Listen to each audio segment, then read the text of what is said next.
Good morning. Not good morning. Good evening. Listen, y'all. If that was any indication of my day, then you already know what it is because we're coming on giving the wrong time of day.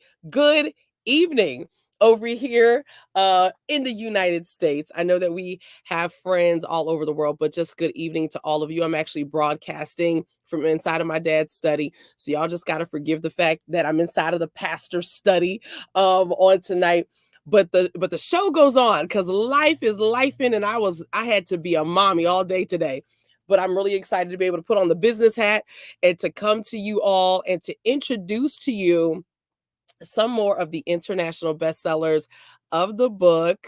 I Am Unbreakable. Y'all, this has been just an incredible ride. We started together about 6 months ago. Well, it's been longer than that now. But by the time that the book came out, it had been at least a good 6 months, maybe a little bit more than that.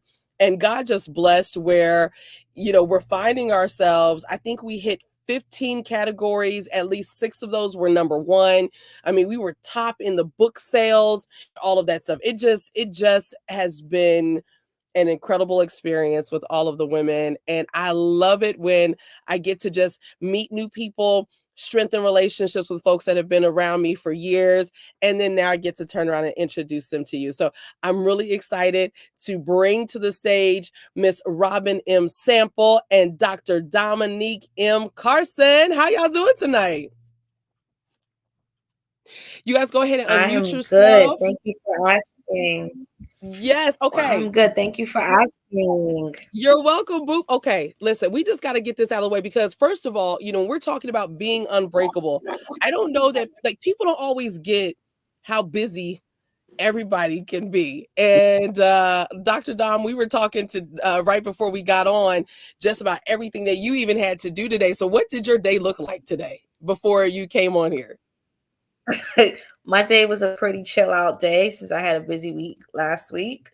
I had to take care of some personal affairs. It was life in for a second.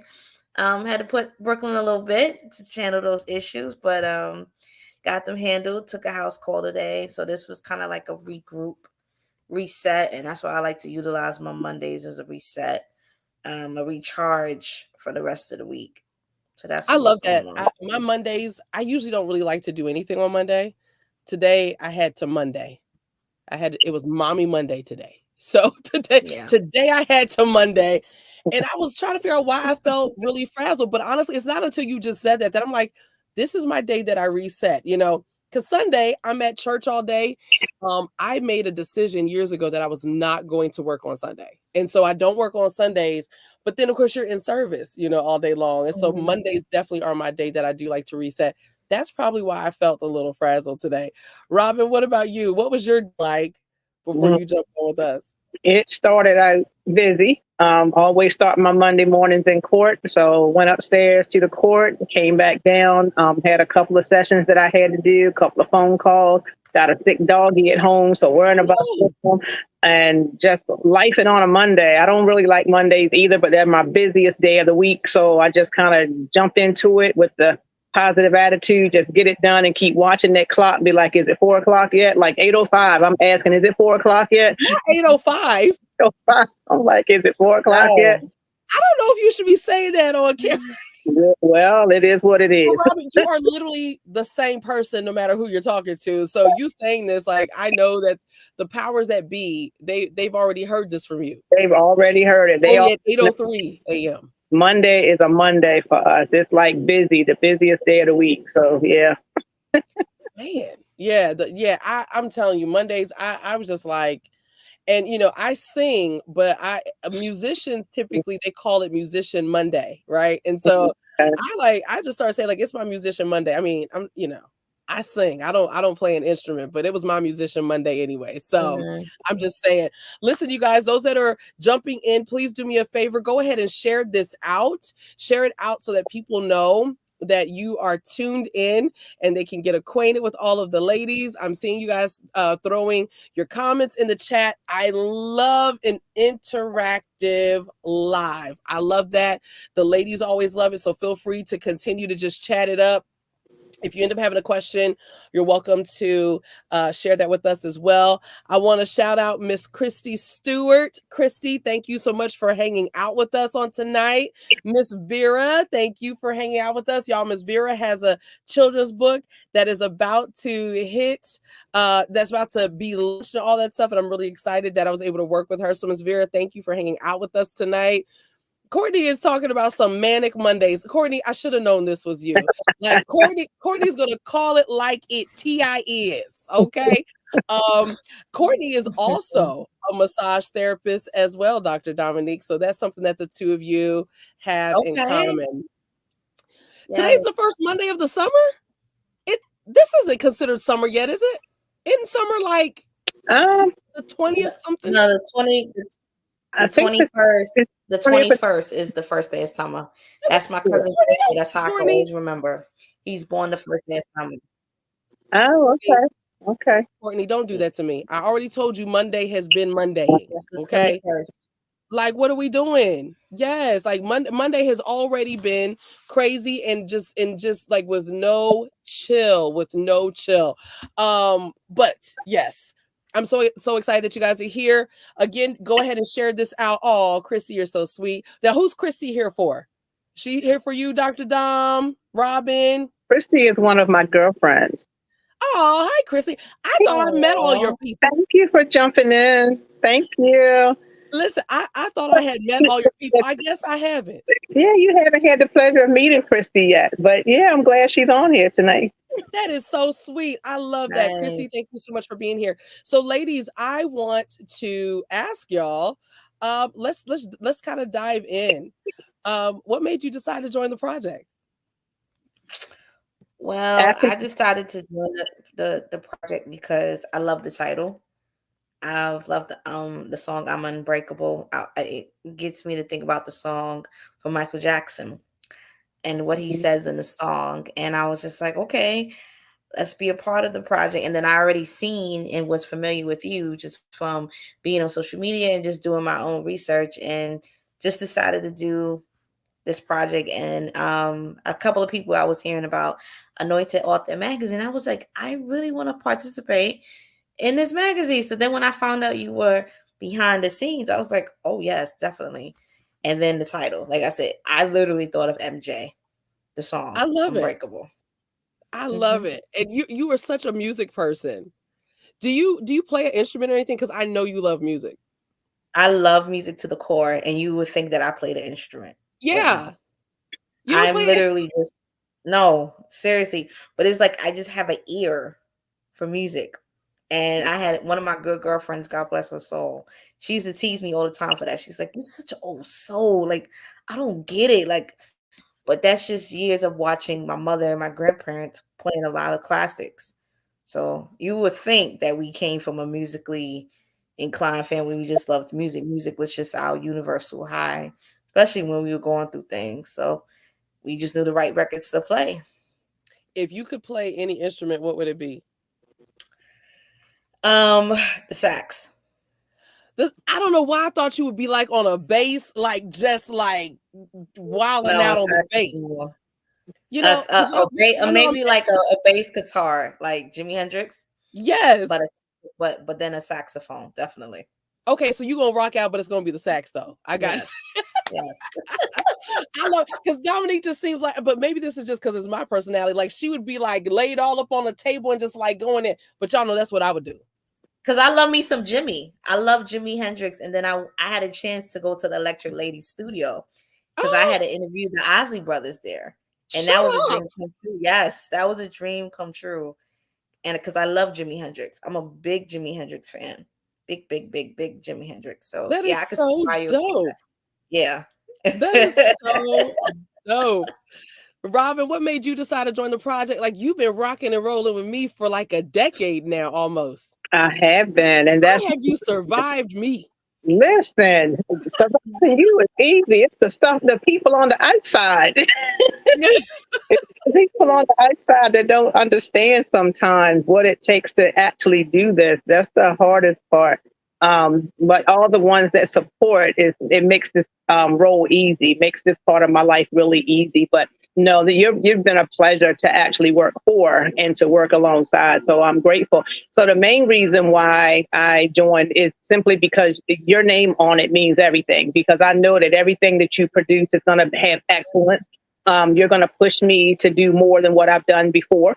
So I know that it's not going to be any lazy work, because you don't accept lazy work. You're going to produce something that's going to help other women, which is my heart is about helping other women. So I knew that you were going to pull something from within me help other women. And then, I had just done the anthology.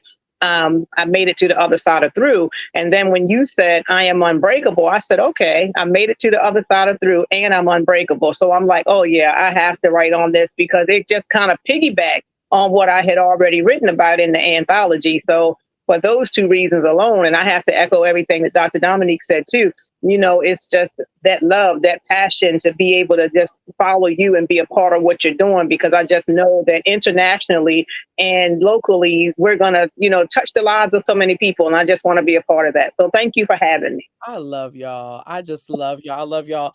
I'm going to get Shauna, because she always got a whole lot of mouths. Shauna talk about some surviving Tamika. You know what? Well, praise the Lord.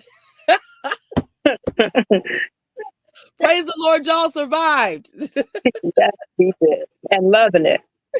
Yes.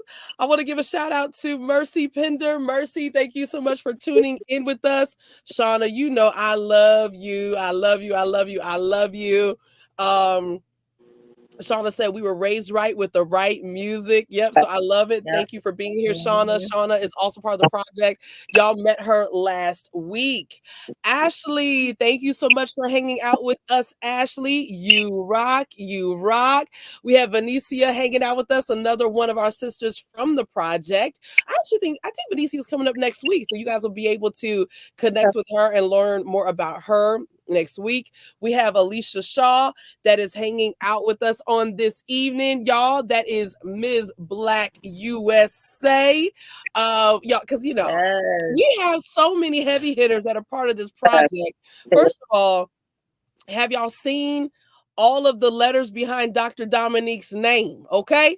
Look, she's Dr. Dominique Carson, LNP, MS, all that stuff. I'm like, listen, I don't even know what that stuff means, but y'all are dope. And then we got Robin, MSW, not W.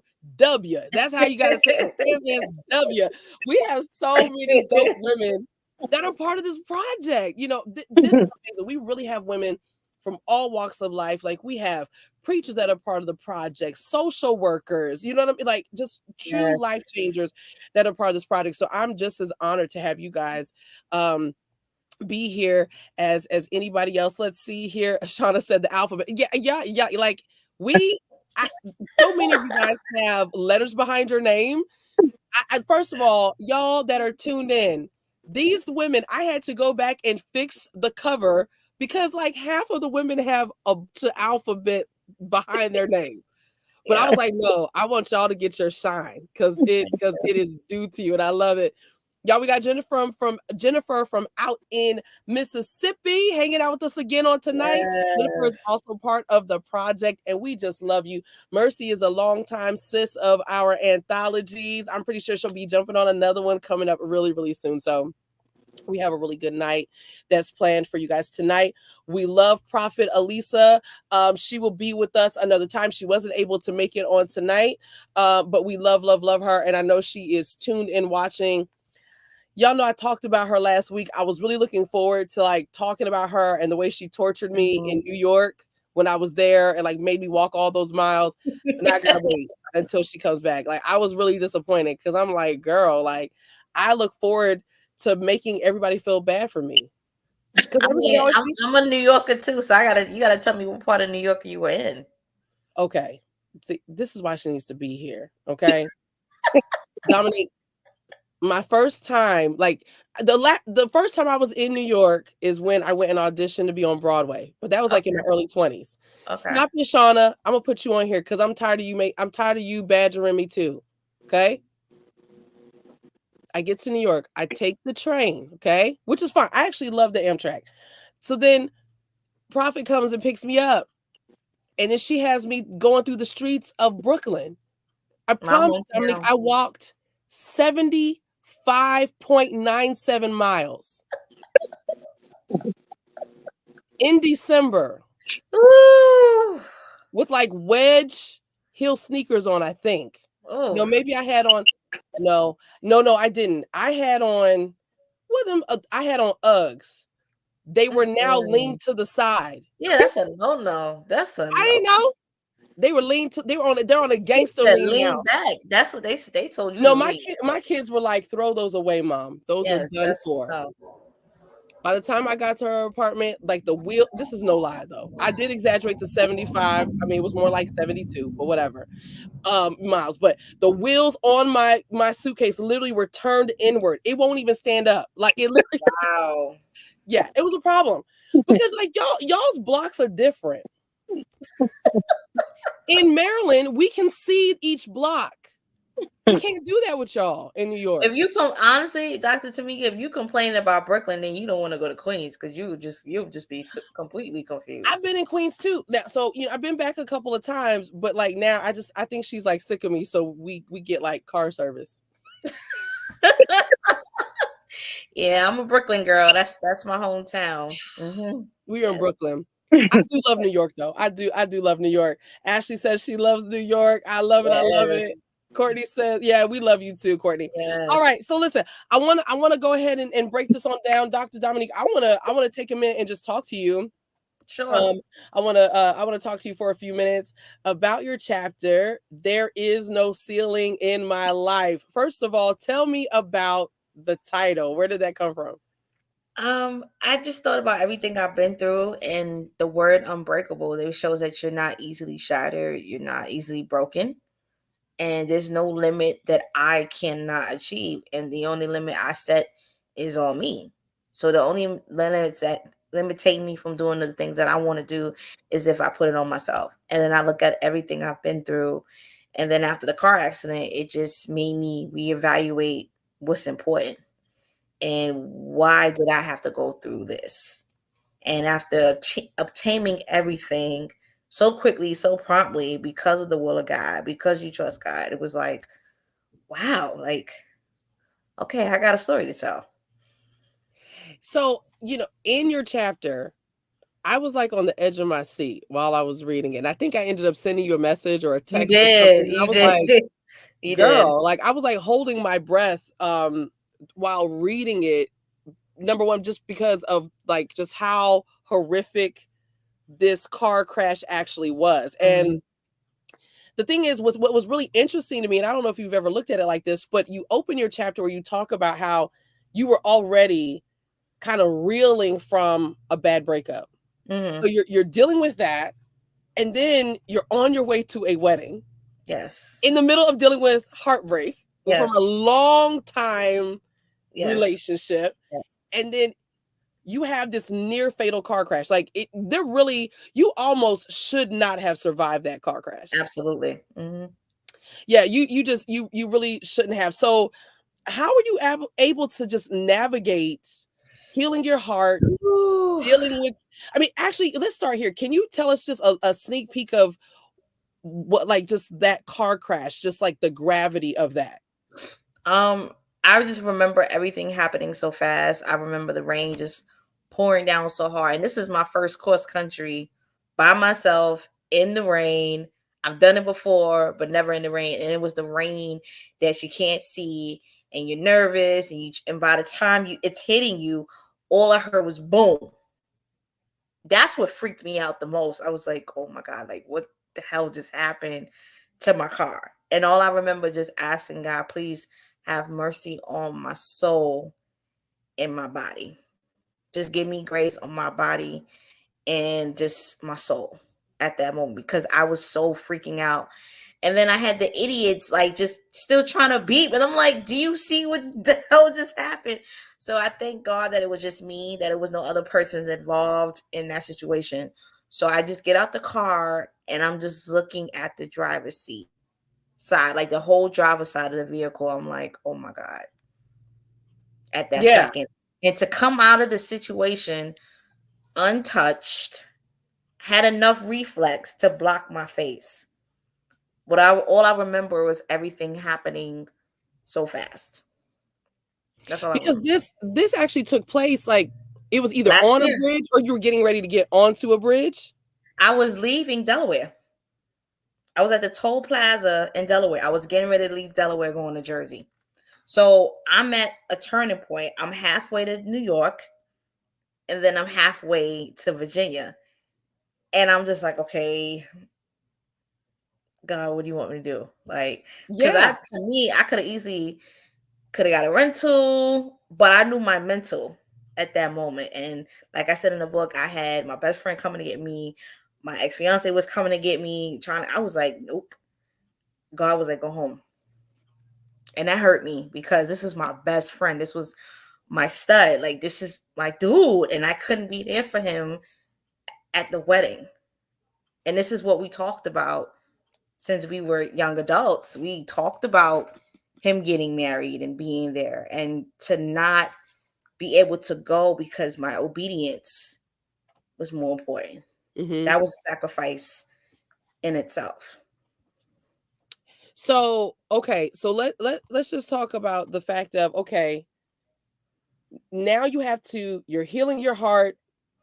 God blesses you with the vehicle, and I'm Yeah. going to leave people to read your chapter Mhm. because that was all a blessing in how God did that. I want to ask you, how were you able to navigate healing your heart and dealing with the aftermath of this terrifying experience at the same time? Because those are both kind of traumas Yeah, unto in themselves itself. each, but at the same Yes. time. And then, of course, feeling like you're letting down the friend, but it's like, Yep. how'd you navigate all of that? I just remember driving back, and my family was coaching me. Even my ex-fiance, he was coaching me. He was like, you need to take your time. You need to go home, not get it together, but take your time. It's okay. But we need you to drive back safe. And I'm like, God, what do you mean you need me to drive? Did you just see what the hell just happened? Now you want me to drive 4 hours back by myself. But as we talked about, the music and the right records was playing the whole time I'm in the car. And traces and traces of nervousness was just gone. But when I get home and I put my key in the door and I'm like, God, I had to be still that weekend. I couldn't go nowhere. I couldn't work out. I literally just had to sit and have a conversation with God. And what were my next steps? And because of my obedience and my waiting on him, I believe everything flowed the way that it flew.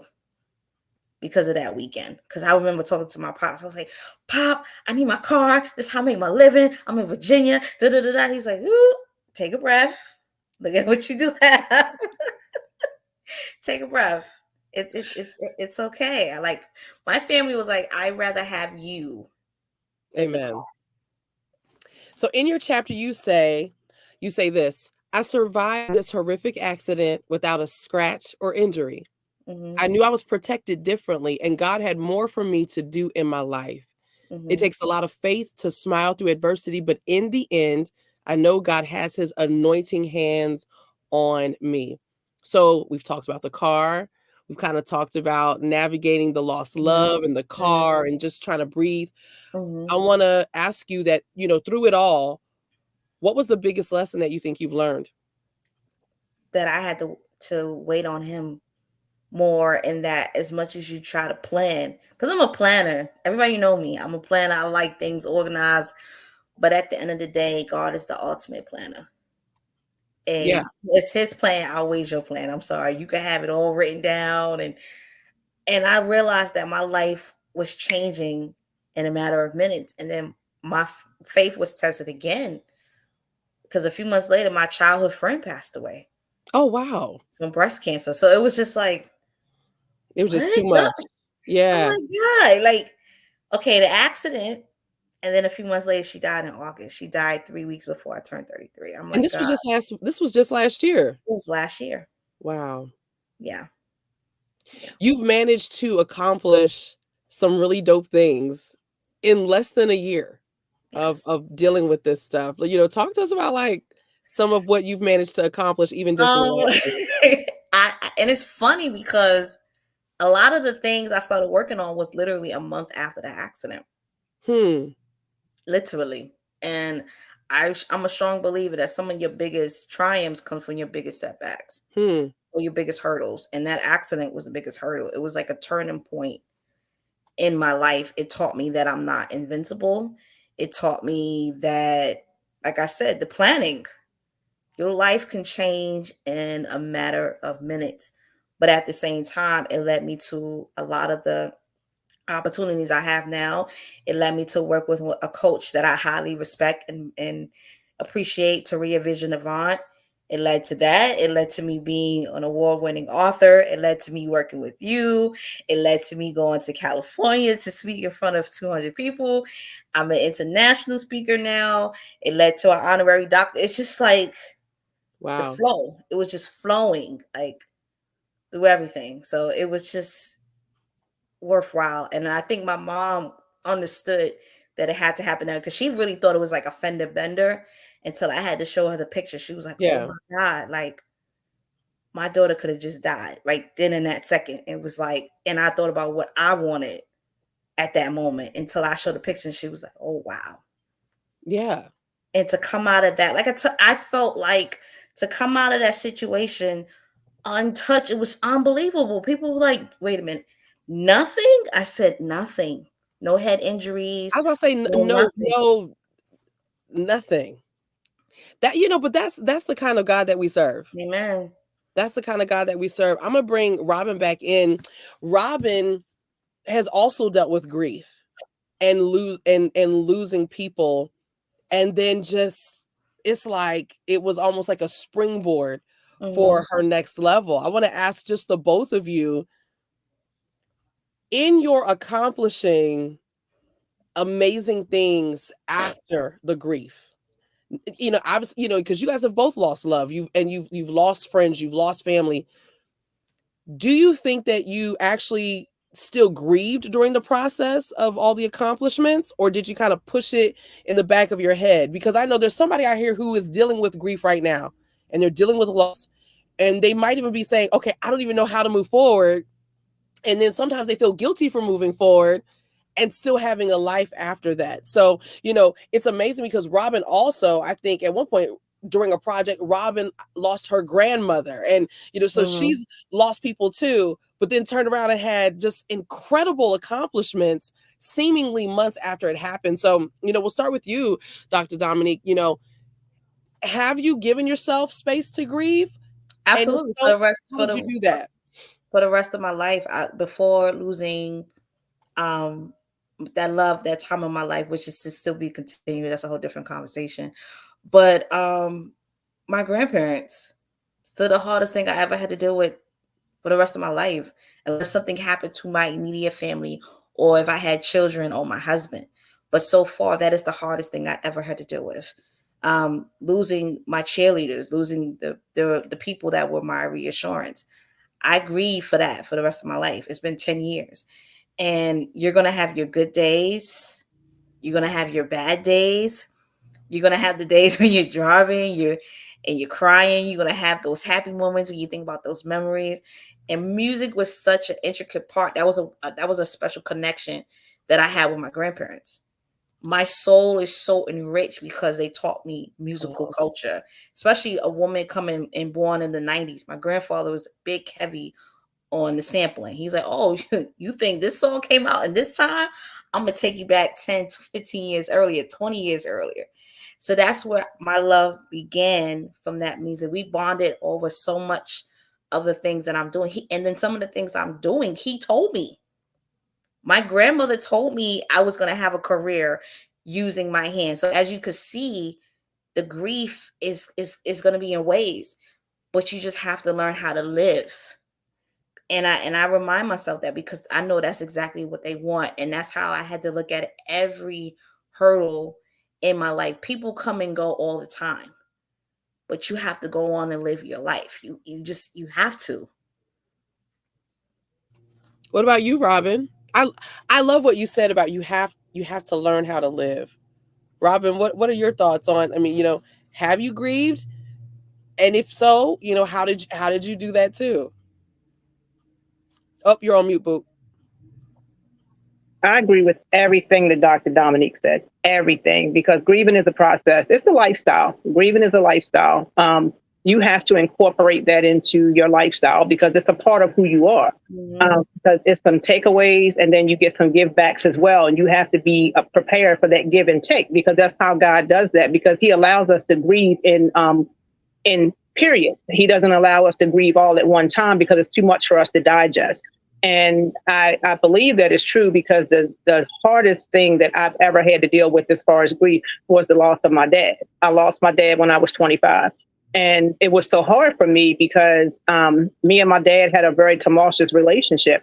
And in February of 1995, I drove him to the MVA. He was a truck driver, and I drove him there to relinquish his CDL license because he was deemed too ill to be able to continue to drive trucks. So he went back to a regular driver's license. And during that time, that travel there, that travel back, we had the most in-depth conversation where he told me that he believed in me. I could do anything that I wanted to do. He actually told me that I was the child that he knew would drive a truck. He wanted me to follow in his footsteps, things that he'd never said to me before. We've never had that level of conversation. And I went and enrolled in college. I went and enrolled in Chesapeake College, and I was supposed to start in August of 1995. He died August 5th, 1995. So I didn't get to start college when I planned to because it was just too difficult. Because I asked God, why would you allow me and my dad to have this really intense, in-depth, heartfelt conversation and then take him from me before he's able to actually see what it is that he birthed? Because I would have never, ever went to take a placement test and go to college had it not been for that conversation. And then he left. And God told me after some time, because I was not processing it well, I went back to drinking to deal with that pain. And what he allowed me to believe is and understand, I had to take him away because had he stayed here, you would have done everything you've done for your dad and not for you. And I needed you to evolve and become your own person. And I was trying so hard to please my dad for 25 years. And had my dad stayed here, I would have continued to try to please my dad and my life wouldn't have been my own. But I didn't understand that at 26, 27, 28. I didn't come to understand that until I was like close to 50. So that's been over 25 years that grieving process had to take place for God to bring me to a place to understand why he had to take my dad away, because I would have never become my own person. And then there was so much other loss. My mom died when I was suffering with COVID.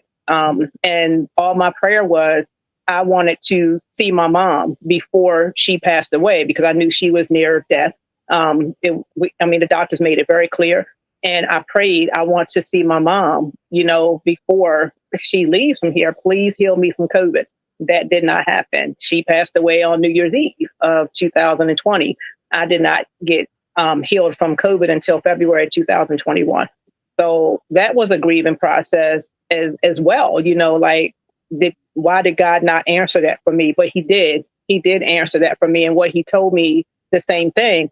You would have done so many things for your mom. I need you to step up and be your own person. I need you to evolve into the person that I created you to be, not for your mom, not for your dad, not for anybody else. So grieving is a process. So to answer that part of your question, yes, you do have to go through periods where, yes, you grieve. You do have to allow yourself to cry. You have to allow yourself to feel. You have to allow yourself to be vulnerable with yourself and with the people around you, because somebody else needs to see that as well, because everybody doesn't know how to grieve. Everybody is grieving in their own way, but some people don't know how to do that. It's scary. Grieving is scary. It brings out a lot of emotions, a lot of feelings. It's raw, it's uncut. Sometimes it can be very unpredictable, but it's a process that we have to go through. And some days I do find myself going back to what Dr. Dominique said about music. I absolutely love music. And there's certain songs I can listen to that bring me up really, really high, make me happy, make me want to feel like I can just skip around all day. Then there's other songs that come on and they trigger me, and I have to immediately turn them off. Cannot listen to them, will not listen to them because of the emotion that's attached to them. So it's a process. It's still a daily process for me. And like I said, I've dealt, even before the accident, I just been dealing with loss since the pandemic. Yeah. I had a cousin that was murdered. A year later, my grandfather passed. And I remember the last thing he said was to get the driver's license. That's what he kept asking my uncle. I need baby girl to get this driver's license. I was like, why is this man telling me to get this driver's license? And I remember visiting him in New York. He was so frail, but he was so aware still. Wow. And I said, Pop, I got the driver's license. And the smile that I saw, like that gave him peace. And then 3 weeks later, we got the call. And I got the first car before I have the car now, 4 days after he passed. So when I think of moments like that, that makes me feel at ease. Like even till the very end, I still valued my grandfather's wishes. This is my father's fault. I value their wishes. My mother's parents play such an intricate part. Like, because like I said, they told me I was going to be a speaker. They told me I was going to be having a profession using my hand. My grandmother didn't know what it was, but she saw the vision.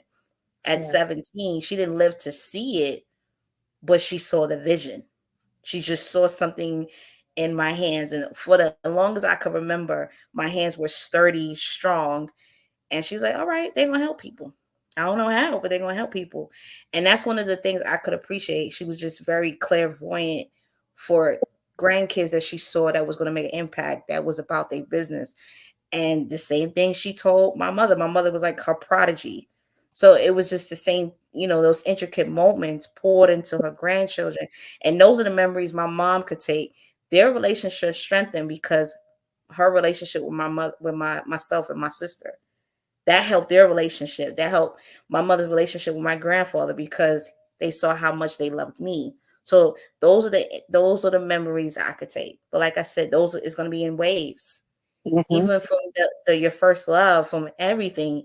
But at the same time, you have to realize that's all facets of your life. And even though the love is still hard, this he was an intricate part of my life. 22 years of my life. That's how long I've known my ex-fiance. That's a long time. That's your whole youth. That's your adolescence. That's your womanhood. Like it's not going to be poured out in a year and a half. It's not. You have to come to terms with it and grieve healthy.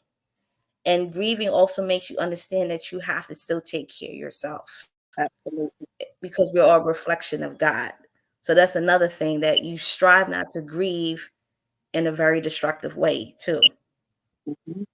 I like Good that. stuff. Good stuff. Yeah. I had no idea that that the conversation would turn this way, but I know that it's helping a lot of people to grieve well, to grieve healthy, to even take time to grieve, to learn how to live life. Those are just some of the things that I've been hearing the both of you say. And so, when I think about two individuals who are definitely unbreakable, I mean, it's definitely got to be the two of you. You know what I mean? Because I think a lot of people deal with loss, but everybody doesn't deal with that much loss. Like, you know what I mean? People have certain times in their life where they're dealing with multiple people passing, but it's amazing that the two of you, and I didn't know the conversation was going to go this way. You guys have both suffered a great deal of loss, of people not being here, but having to relish in the impact that they left. And honestly, it sounds like your grandmother was prophetic. That's what She it sounds was. like. She was She had a She was prophetic my gift. red bone. She was my red bone, Asian American. She'll let you know she was not afraid to tell you she was from Harlem in a heartbeat. That's what it was. She was our firecracker, but she loves you. And when you advocated for yourself and you was about going places, she helped the best way she could, whether it was advice, counsel, her shelter, her money, anything she could, as long as you were taking care of your business. But that firecracker, she was not afraid to show it. And I think, those are the memories I could take with me. And like I said, I understand what you were going through, Miss Robin, because I lost one grandparent finishing undergrad, and then I lost the other grandparent finishing grad school. I'm like, God, like, that's the very first time I felt like my faith was tested. I'm like, God, are you kidding me? Like, are you serious? To lose them within a 13-month time period. And they were still going through stuff behind the scene that they weren't telling us. And even when they were sick, she was still thinking about me. Like, she was still calling me and checking on me. She was still doing all of that. So, like I said, you have to just find the silver lining in that tough situation. I don't think Absolutely. I would be the massage therapist that I am now without my grandmother's wisdom, because she saw it. She saw the vision. I was like, okay. And anytime she said, "You heard what I said," okay, this lady's not joking. Like, she's, you may want to listen to her real quick. So that's how I got here as a massage practitioner. And my grandfather with the speaking, he's like, my Nikki next, she gonna bust this world wide open, because they were with me through the trenches, with my mother overcoming the hearing deficiency, everything. They saw it. Like, God has a lot to do with her. Mm-hmm. And I believe it now. It's just, the story is just being written as we speak. Wow. I love it. The story's being written. Robin, I want to talk about your story. I'm going to take a few minutes to just talk to you. Okay. Your chapter is called Fine China. Yeah. And like, I can't even help it. I don't even listen to Chris Brown, but I definitely thought about his song Fine China when I saw the title for that. And I want to kind of just jump right into your story. You say this in your chapter. You say, for me, looking in a mirror used to be a lot like it was when I would stand in my closet, seeing too many options and not being able to choose what I wanted to put on.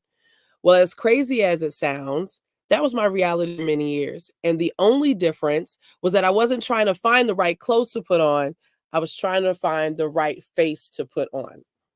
I want to ask you, how did you discover that you were wearing different faces? Um, a couple of things. The main thing was how I felt.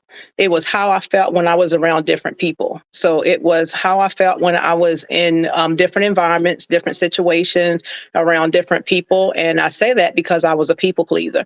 So being a people pleaser, I always focused on who was I going to be in front of. So who do I have to be today? What do I have to say? How do I have to act? How do I have to behave? Um, who do I have to gain the basically the acceptance from? Because I was looking for acceptance from everybody. I was looking for likes from everybody. I was looking for loves from everybody. If everybody around me, if it was like 50 people in a crowd and one person showed me any type of, I don't like what you're saying, I don't particularly care for what you're doing, I worked to get that one person's attention. It didn't matter what the other 49 were thinking, what the other 49 was doing. I needed to please everybody around me. I needed to have everybody accepting of what I looked like, what I had on, what I said, what my plans were, everything. I just focused so much on making sure that I was going to be liked and accepted by everybody who I was around. And it was exhausting. It was exhausting. That was every single day. And not just one time a day, it was multiple times a day, because basically it was like, because, you see different people in different settings throughout the day. So wherever I went, whether it was work, whether this was even childhood, whether it was school, whether it was a Girl Scout meeting, whether it was work or a volunteer situation, church, wherever I went, I had to literally go back into my emotional and mental closet to pick out which face I was going to put on.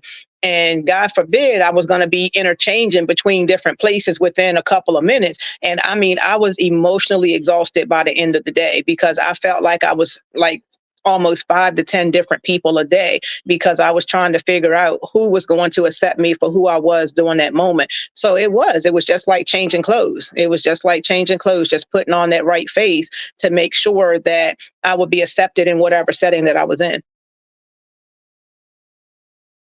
You're on mute, I think. Did you mute yourself? Okay.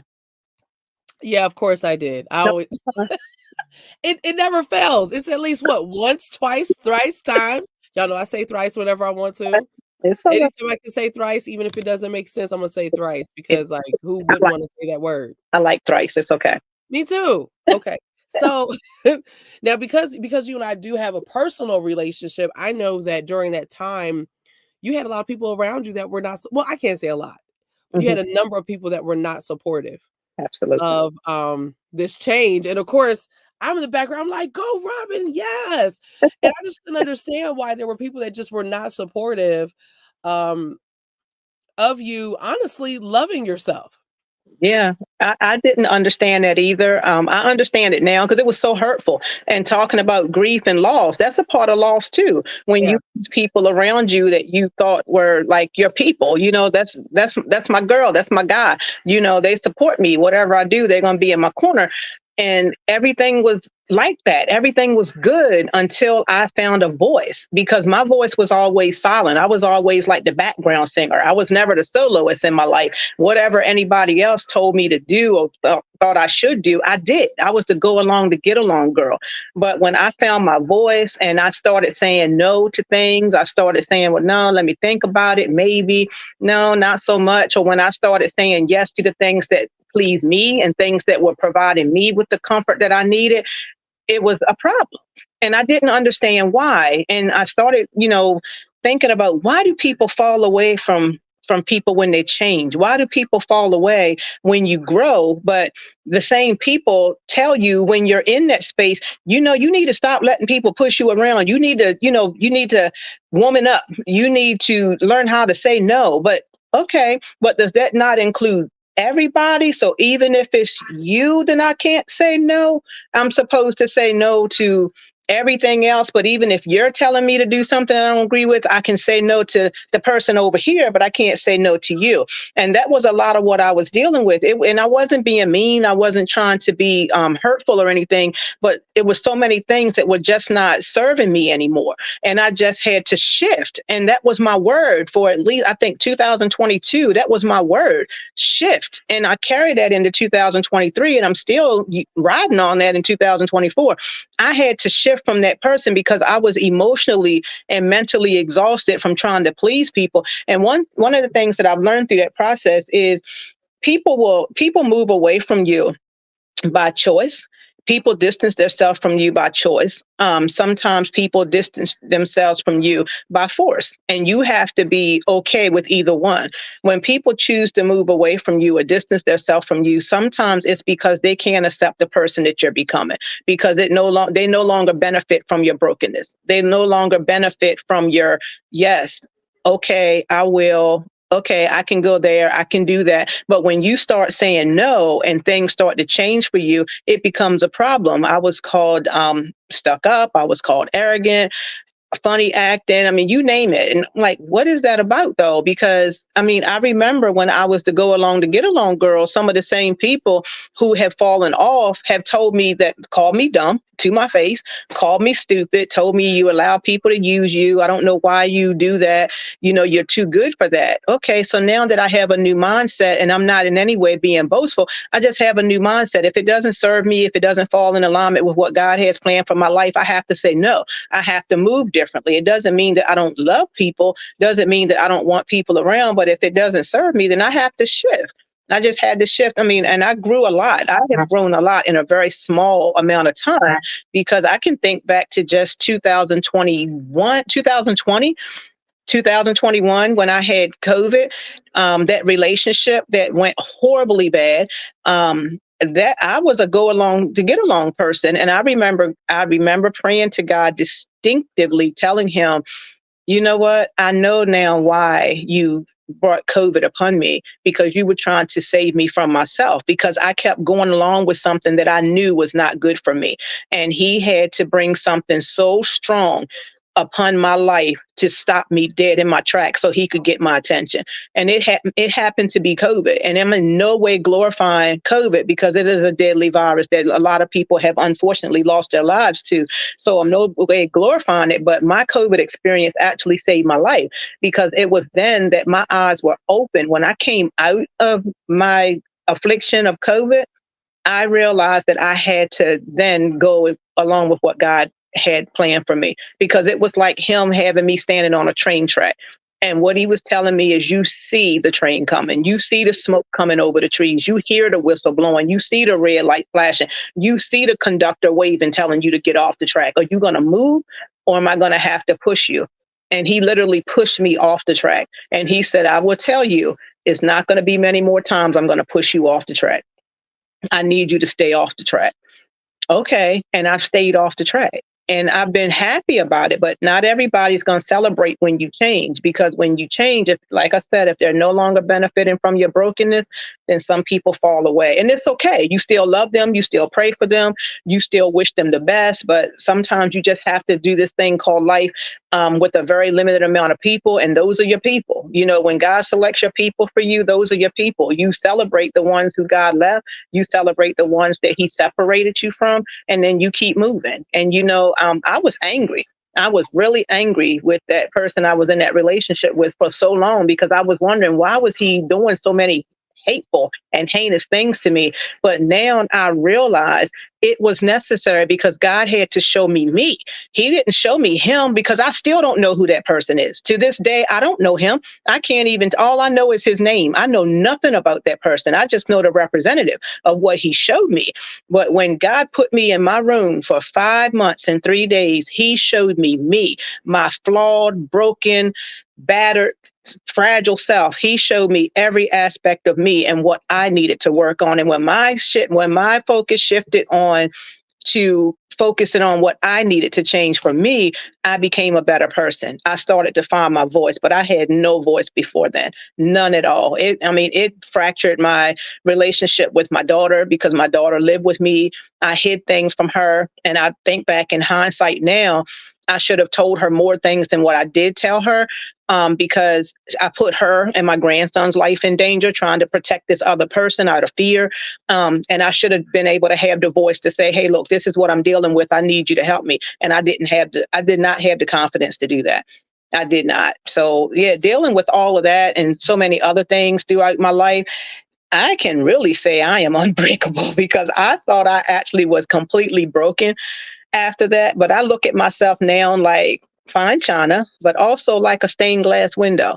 Because when I look at the stained glass window, it's so beautifully put together, but it's all different pieces that God has put in different shapes, different colors. Some are shiny, some are not, some are smooth, some are jagged, but he put them together to make a masterpiece. And that's the way I see myself now. So I don't have to stand in a closet anymore and pick out which face I'm going to put on. I wear the same face all the time, and I'm not trying to please people anymore. And it feels good, because I finally feel free.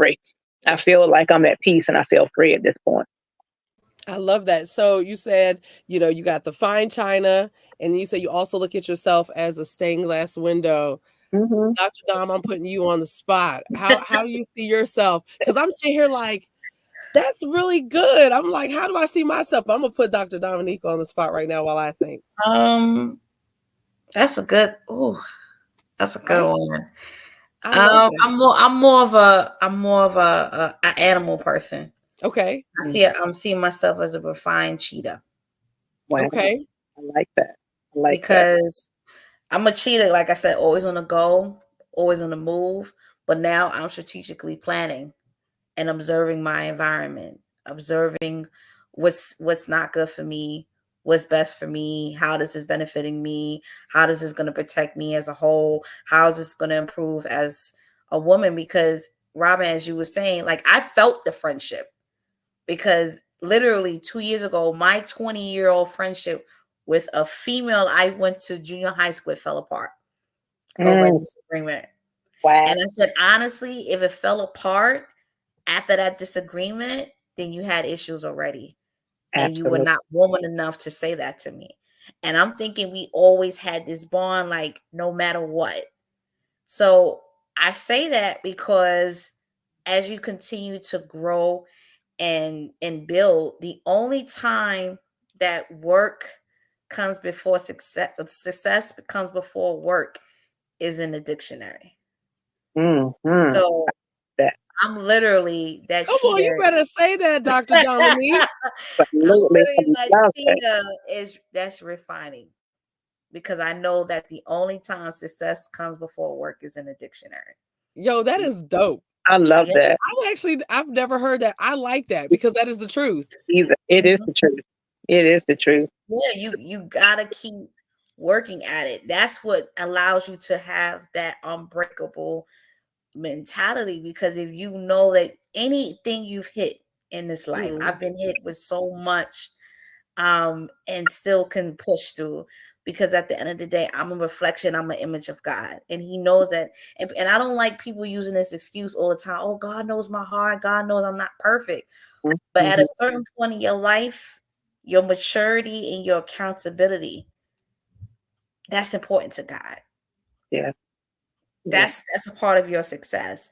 That's a part of you being refining yourself. So not too many times you can keep using that. I'm sorry. And that's what I'm saying. Anything I'm saying, I say to myself on a regular basis. I absolutely love that. I'm telling you, I absolutely love that. I really do. I love that. Thank you for sharing that. That is so deep. That is. I love it. I do. And to not take, so that I don't take myself off the hook, because I definitely would. But real quick, Shauna says, I had to recite the alphabet. I can't stand Shauna.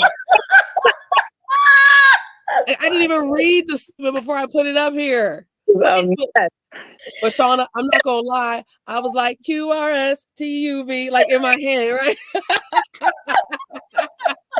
Don't y'all love it? Listen, and we're also successful and very intelligent. But I had a moment, I was just like, I'm like, y'all can't see my fingers, but on the table, I was like, QRST. I was like, that is so dumb. That is so dumb, you know.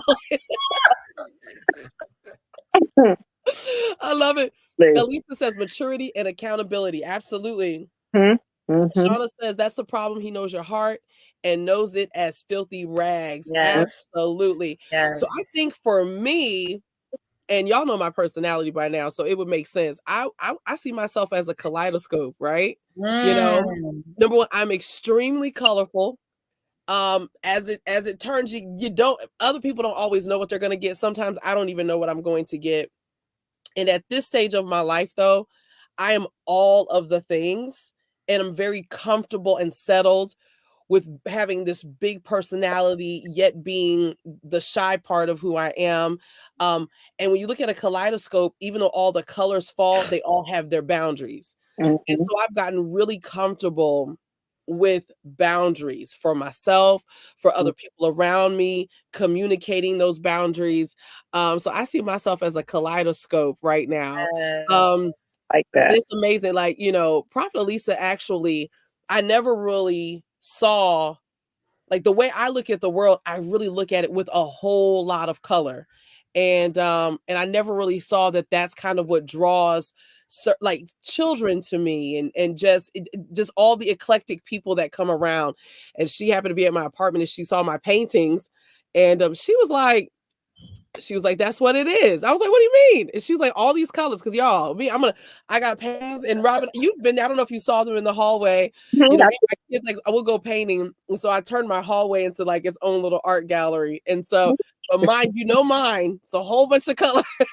It's a whole bunch of color. And so, yeah, I'm proud of who I've become. You know, in us talking about being unbreakable, I want to ask you guys, are you proud of who you are today? I most definitely am. Yes, I most definitely am. And, you know, it's funny because I shared something with my daughter and my significant other on Friday that happened. And I was just beaming. My daughter could tell something happened because she came up here and she was like, what's going on? And she saw me in the moment that it was happening, but she didn't quite know what was happening. She just saw somebody around me and she saw how they were looking at me, but she didn't say anything at the moment. When she got home, I was telling her, she was like, who was that person that was looking at you and following you around? I said, I don't think they were following. She said, yeah, they were following you around. They were looking at you. What it was the person who raped me when I was 13 came to an event that I was at on Friday. And he started talking and he was behind me. But you know how you recognize a voice that is just so distinct. And I was 13. So this was like 40 plus years ago. And I heard the voice, but I didn't turn around. But as the voice got closer and he said, how are you doing, Robin? And I turned around and when I tell you, he was like right here, like right in my face. I did not jump. I did not scream. I wasn't startled. I didn't cry. I didn't feel anything in my spirit that represented anything like fear. I just turned around and I said, hello, how are you? And he said, I'm doing well. I said, okay. And I turned back to keep doing what I was doing. And he kept having this conversation and he started talking about, oh, I love y'all. I love God. I love God. God said, love everybody. And I'm thinking like, What are we doing? Why are we having this conversation? And everybody was kind of like, just, okay, all right. Because it was just kind of weird, like out of nowhere. And then he kept talking. And he was like, well, Robin, it was good to see you. You look nice. Okay, thank you. And I kept right on moving. Never bothered me. And when I walked away, Quaya was asking me about doing something for her. What she told me when she was here at the house, she said the way he was looking at you, it let me know something wasn't right. And I said, what was the look? She said, it was just something different. She said, I've never seen him before. She said, I don't know that person, but I just saw the way he was looking at you. And I said, you know what that look was, Claire? She said, what? I said, that was a look of, wow, she's still standing. Wow, I did not break her. Wow, she was able to turn around and speak to me. She didn't curse me. She didn't yell at me. She didn't cry. It was like the look that he had on his face and the way he was talking to me was like he wanted me to react differently, and I didn't. And I had to check myself when he actually walked away. I had to stand there and really check myself. Robin, is this really what you feel? Yeah, this is really what you feel. I'm not pretending. I'm not trying to put on. I felt absolutely no emotion at all other than peace and excitement that I could look this person face to face after he raped me at 13 years old and not have any type of hatred in my heart, any type of, oh my God, this happened to me. No, not at all. I am so at peace with that. And when I tell you I'm happy about it and so proud of myself, because what it let me know is the healing that I was wondering whether or not it was taking place, it has taken place. So when you're doing your work and you're really focusing on the healing, when you have experiences like that, it lets you know that the healing has actually taken place. So if I didn't know that I'd healed before, I know now that I healed, because I saw the man who raped me when I was 15, like maybe 7 or 8 years ago. And when I tell you I went off right in the grocery store. I mean, cried, screaming, cussing, just lost it, because that was my first time seeing him. That might have prepared me for Friday, because this time did not bother me at all. And all I could do when I sat in here and told my significant other, I'm so grateful. I am so grateful that I'm at this place that I can be face to face with these two people, and I'm in the same town, and it's okay. I'm okay, because they didn't break me. They didn't destroy me like they thought they were going to destroy me. It might have destroyed me for a season when I was younger, but now, no, I'm completely unbreakable. Those things, to stand face to face with somebody who hurt me like that, he took my innocence. I was a virgin at 15. So he took something from me that I'll never get back, but he also gave me something that no one else could ever take away. He gave me a sense of peace. He gave me who I am through God. He let me know that, even though he did that to me, I am still a child of God, and God still loves me, and he did not break me. So I am so grateful for that. So let me ask you this, Robin. A lot of times we talk about forgiveness, as believers. Mm-hmm. And if you don't feel this way, this is fine. But I just want to know, do you feel like you're walking in forgiveness and healing, or do you just see where you're walking in healing? Forgiveness and healing. I have completely. How did you know that? How do you know that is forgiveness? Because I know somebody is like, how do you forgive somebody that did that to you? But to me, I'm hearing it and I'm like, that's got to be forgiveness. I'm hearing forgiveness, but I just wanted to ask. I didn't want to just assume. No, you're fine. You're absolutely right. It's forgiveness and healing, because I know I forgave him because I prayed for him, because that's a spirit. That's something that came over him for whatever reason. I don't know if he's raped anybody else. I don't know. I'm not real sure. I haven't had any contact with him. But to pray for somebody who hurt you, and this is funny, because this is what I shared with my significant other and with Claire. When, like Medea said, and I know Medea is a character, but Tyler Perry speaks truth sometime in his movies. One of the things that he said in one of the movies is, when you see somebody who hurt you and the first feeling that you feel is to get even, that means you haven't healed. That means you haven't forgiven them. But when you can look at that person and you don't have anything in your heart that makes you feel like you want to hurt them, that's when you know that you've forgiven them and you've moved on, because they no longer have the power over you. He no longer has power over me. So yeah, I pray for him, because that is a disease. Raping somebody, that's a disease. That's a sickness. That's something that he has to deal with if he hasn't already. I don't know if he has or not, but to pray for him and want, not have any harm come to him. Yes, I've forgiven him, because he can't take anything else from me. And what he took from me, he took it, but look at what I got in return. Look at what I got in return. And when I think about that, it's nothing that I wouldn't trade my life. I wouldn't trade any part of my journey. I wouldn't trade anything that happened to me, because it made me who I am. It made me exactly who I am. And all the women who have talked with me about my journey and how my journey has helped them heal and overcome and learn to forgive, I wouldn't trade anything about this journey. Nothing at all. So yes, it's healing and forgiveness for me. I agree Amen. with you 100%, Robin. I think that's why I'm definitely proud of me. I'm definitely one because I've come to terms with my past. I'm living in the present and I'm embracing the future while still embracing the triumphs, still celebrating the triumphs because for so long I've just been moving and grooving, moving and grooving, moving and grooving, moving and grooving. But now as I'm, approaching in my mid 30s, that I can celebrate the growth. I've seen the growth. And I know the pivotal people in my life are definitely proud. And I'm giving the people that don't bless you or seek misfortune, I'm giving you something to talk about. So the Yes. fact that Come I'm on giving you here. something to talk about now, let Yes. that be a boost to step up your game Mm-hmm. and Absolutely. make a decision if you're gonna stay in the game or you're gonna be on the sideline. And if you're on the sideline, that's a choice. Everything in this life is a choice. Everything in this life is a decision.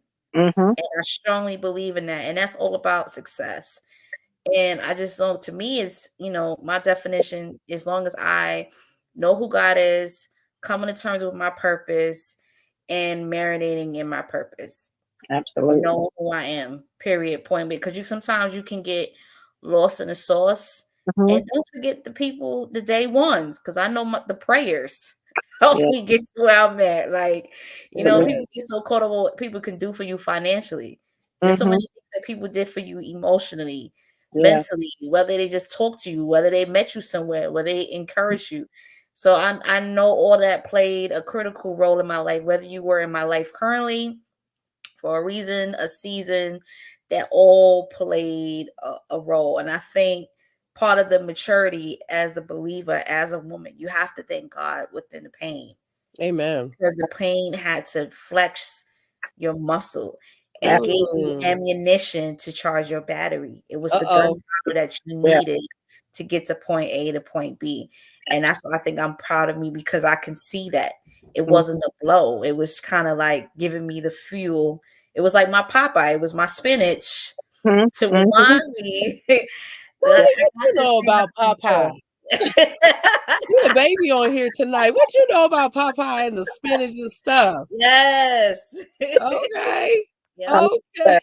I like that. I feel all of that. I really like that. I really do. Because I think when you were talking, I was thinking about all the times I was told no to different things that I wanted to do, especially during childhood, young adulthood, people telling me I couldn't do certain things. Oh, you can't do that. Oh, no, that's not a good idea.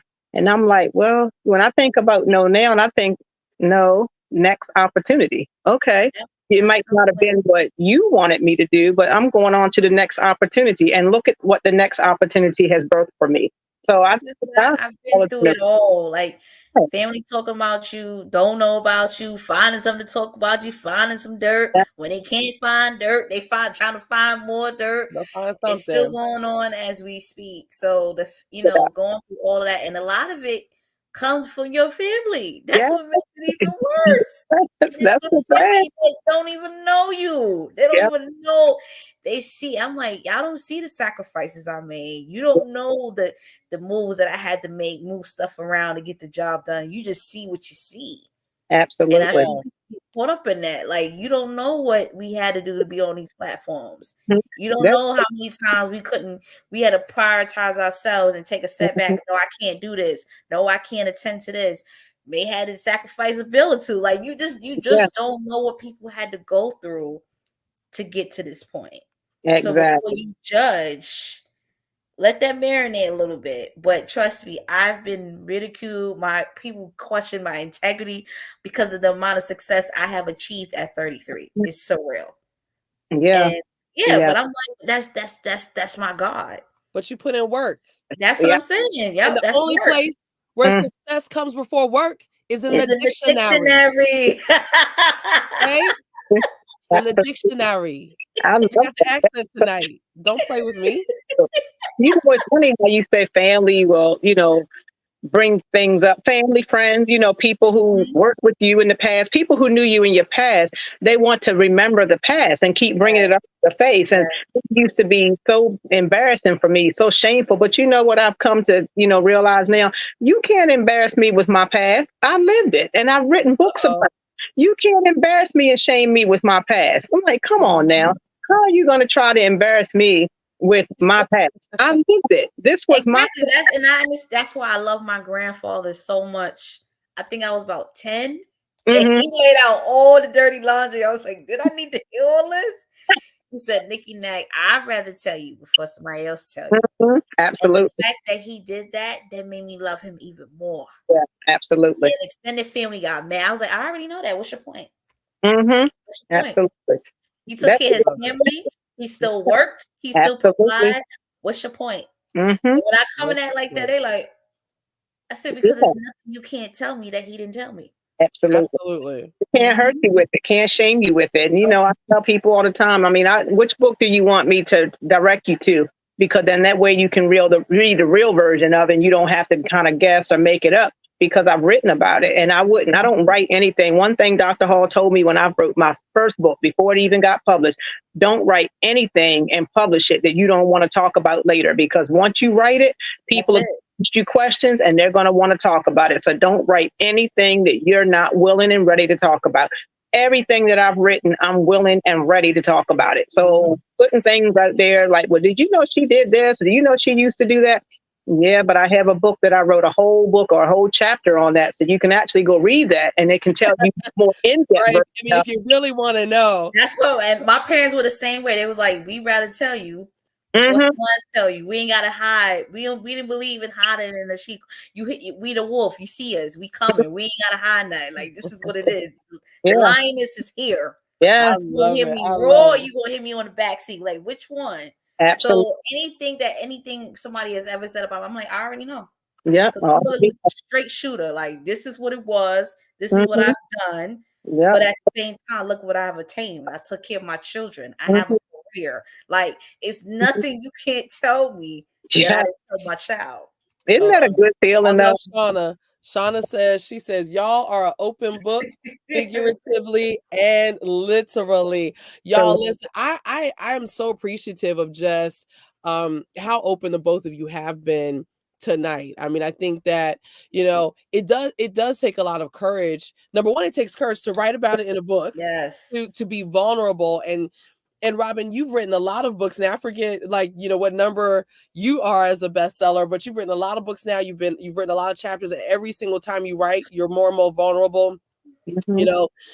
Dominique, you could have talked only about the accident, but you chose to reveal a part of your heart in your chapter. And it takes a lot of courage to do those things. And, for those that are thinking about writing, Robin is right. Don't put anything down that you don't want to talk about. But just because you're not ready to talk about it today doesn't mean that you should not write the book. Okay. Exactly. It doesn't mean that you should not write the chapter. It doesn't mean that you should not share. You just pick the things that you're going to share until you're ready to share other things. Yep.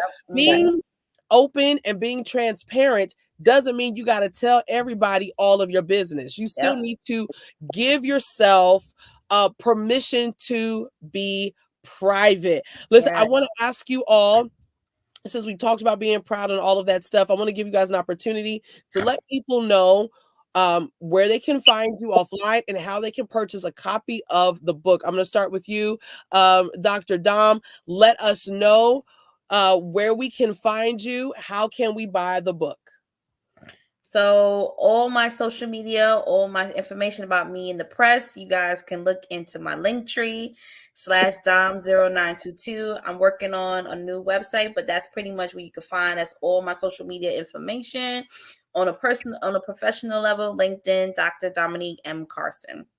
And you could check out, I have a special giveaway as a massage practitioner, 8 things you should be doing before you get a massage. You'd be surprised. Oh, okay. Is in the Linktree. 8 things you should be doing before you get a massage. 8 things you should be doing. I know one of them is you should drink water. Amen. Yes. I'm not going to give it away because they need to go in there and they need to get it. Yeah, they need to find out. Yeah. Yeah, because that's one of the. I mean, because you really do get the most out of it if you're really nicely hydrated and all of those things. So Yes. that's a good guide. I need to go on there myself and grab one of those. Jennifer says it's God's story. We're just blessed to tell the story of how He did it through us. Some Yes. didn't live to tell the story. Yes. Okay, I cannot stand Shauna Mason. Is this one of the 8 things, Dr. Dominique? Yes. Is that actually part of the list? Yes. She's not lying. She's not lying. Do people come to massages dirty? Funky. They come stink? Yes. Funky. Do they? Are you serious? Yes. Have they like never been before? They don't know y'all gonna be twisting them up in the game? They come funky. And I had to tell one lady, I said, no, ma'am.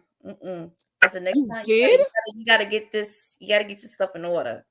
That is not even part of this interview, but now I'm intrigued. What?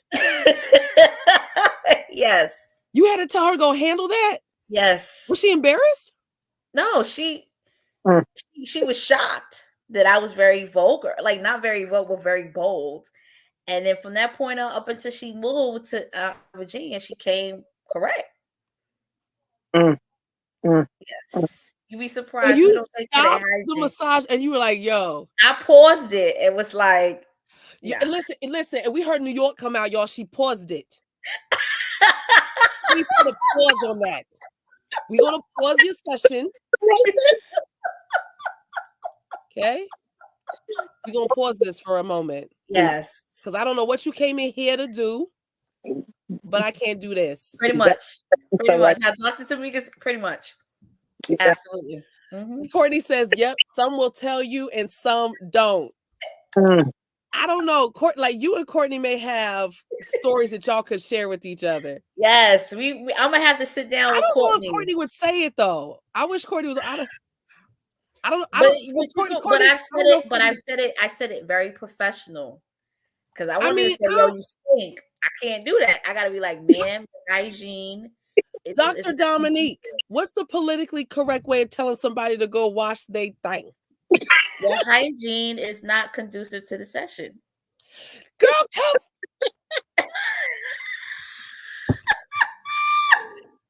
Go ahead, Dominique. Say it again. I'll give you your own. I gave her own spotlight. Your hygiene is not conducive to this session. I would have died.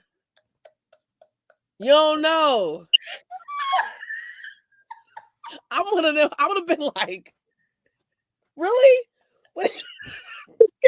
Y'all stop it. This is around the time we still had to wear a mask. Oh, you mean? Oh.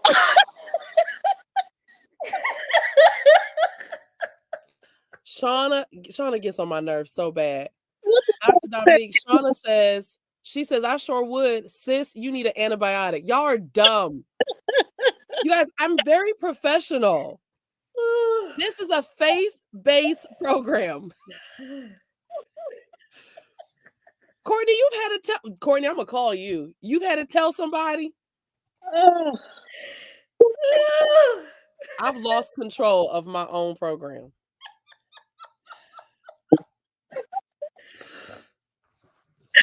All right. Wait a minute, Sean. And then she put a praise God behind it. Not praise God. She did. God has a sense of humor. He has a sense of humor. He's very colorful. Yes. So he has this sense of humor. Yes. Oh my God. Courtney said there's wipes in the bathroom. Every interview, somebody gonna get me off track. Somebody's gonna get me off track. It was Dr. Dominique. I'm not Courtney. I can't stand you. I'm leaving it alone. Why? And then here now y'all got Prophet in here. Listen, nobody want to smell that. Dominique, how she say? Because I don't have the accent down. Y'all know y'all from Brooklyn. Listen, nobody want to smell all that. See? I can't. I'm about to shut this thing down. Courtney said hygiene is a ministry. I hate everybody tonight. How did I get here? Shut up, because she said washing And you asked, and I'm like, yes, that's one of the things you Yes, should be. all caps. Yes, you have to wash. And then it was off to the races. It was the all caps. Yes. Oh, look at Dr. Tamika's face. No, because like Robin, you know me. Do you know how hard it is? Like all stuff I really want to say right now, and I have to remember that I'm on camera. I can only imagine what you Y'all, would. I am so y'all. I promise everybody, I'm so professional. I'm always the preacher and all of that stuff. But y'all, I can be so immature sometimes. Okay, I'm being really mature right now. I'm trying to be really mature. Oh Shauna God! says, I'll take the blame. You're welcome. I know you'll take the blame, Shauna, because Dr. Dominique ran back the whole transcript like she was the court reporter. She ran it back and told us exactly. Look, it's the journalist to me. It's the journalist to me. So how about this, y'all? If you want to commit a crime, don't take Dr. Dominique M. Carson, LMPMS, LMNOPQRSTUV, successfully comes before work in the dictionary. Don't take her if you don't want to get told on. Because she's going to have all of it. She's going to have the timestamp. She's going to tell them exactly where you were standing on the street. And she's going to tell you that she saw a camera. Yeah, actually, because we were standing on the edge of like 32nd and 5th. Yep. And you gotta look across the street at the bodega. They have a camera pointed north. I'm so off. Like, y'all know I don't walk around in New York like that by myself. Clearly. Yeah, something in those lines. Yes. I'm gonna get to color your shirt, everything. Yep. Dr. Tamika was there. She had her curly wig on and she was wearing red lipstick. So I'm pretty sure I'm like, Dominique, I wasn't there. Yeah, I'm sure you were there because you were sitting next to Robin. I'm like, I hate you. Why are these people this way? So DS's, this is Prophet Alisa's daughter. This is another fellow New Yorker. She says, but you know what though? She's the prophet tonight also. She said, Dominique, you have been anointed to deal with bad hygiene and remain professional. So it's an anointing. Yes, she's correct. Oh my God. Y'all, I'm getting off of this. Alicia says, I don't see how people don't know they stink. Like how? 2 question marks for those who aren't reading the comment. But they do. They play themselves and be on your table all sweaty or funky. Alisa, guess what though? I didn't tell people that you walked me 1,000 miles. Tonight, I said 75.97. Okay? Ooh. Robin, can you please take a moment and tell everybody how we can find you online and how we are able to purchase a copy of the book from you? Yes, I can. On social media platforms, you can find me, Robin M. Sample, and that's Facebook and on Instagram. And I have a website, robinmsample.com is where you can find all of my books. And then my foot care products, Journey by Robin or journeybyrobin.com. So you can find me there. Awesome. I'm sorry, I got a little distracted by y'all's people. Yeah, you are fine. Dominique, you started this. Actually, you didn't. No, Shauna started it. I just said, you didn't. No, Shauna said it was you and your lip. I said 8 things you should do, and then Shauna was like washing. I'm like, she's correct. In all caps. She said in all caps too. Okay. In all caps. She said the fumes burn their nostrils. What? Listen, you guys, this has been so much fun tonight. Folks, I'm Dr. Tamika Hall, and you have been tuned into another episode of Meet the Authors. Tonight, I'm here with the very professional Dr. Dominique M. Carson. Now, she really, really is. Massage therapist to the stars and all of that good stuff. And Miss Robin M. Sample, MSW. And we've just been talking to the 2 of them. If you came in late, y'all, we had a lot of fun, but this is just the way that it is. It's the way that it is. It's just, you just got to deal with it. But we really, y'all, we covered a lot tonight. We talked about healing from grief. We talked about learning to love yourself, about being proud of yourself, the right components for success and all of that. Because like this was a really, really rich broadcast. And I just thank the 2 of you so much for just spending your time with me on this Monday evening. I love y'all. Thank you for having me. Yes. And listen, everyone. So next week we are doing it once again. I'm gonna be here with the beautiful Benedict. We will definitely pray for you. Father God, I ask you that you just touch Benedict, whatever it is that he may be going through. Father, I ask you that you send peace to him, send healing to his home, send healing to his body. Give him a peace, God. Let him know that you are there, that your arms are wrapped around him. And in Jesus' name we pray. Amen, amen, and amen. So listen, on next week, I have Miss Berthina E. Green, we have Camilla Williams, and we have Benicia Gomer that are going to be hanging out with me. We're going to be here next week, 6 p.m., 6 post meridian. And until next time, know that I love you. You were created to make God famous, and he has anointed you to do hard things. And you all have a good night. Good night, everybody. Good night.